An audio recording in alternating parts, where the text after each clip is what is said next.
este fandango extremeño que vamos a hacer ahora. ¿Vale?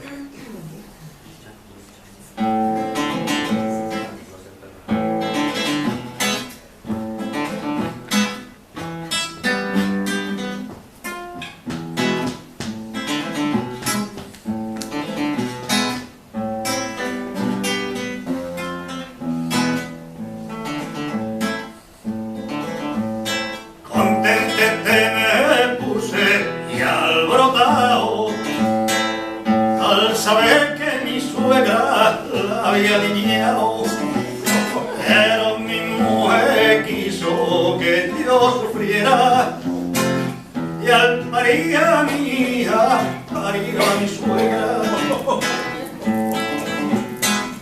Hay que ver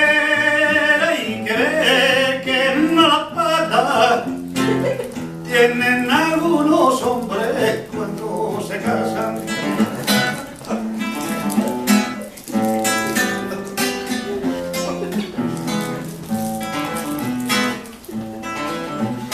Yo tengo un burro grande, un jaronazo,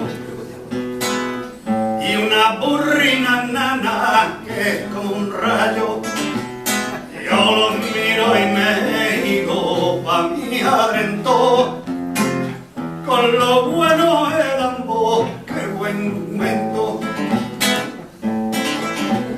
Mi compadre me dijo que los casara, que ambas cosas buenas fue que cuajaran.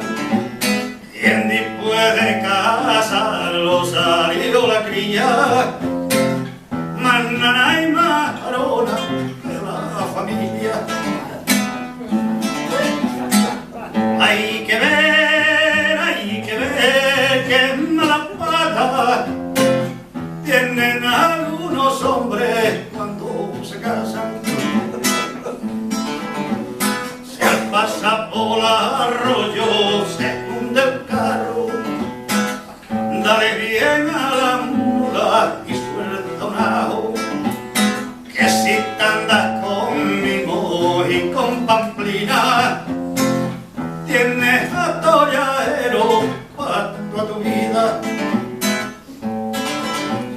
Y a mi mujer le digo con disimulo, a nosotros nos pasa como los burros.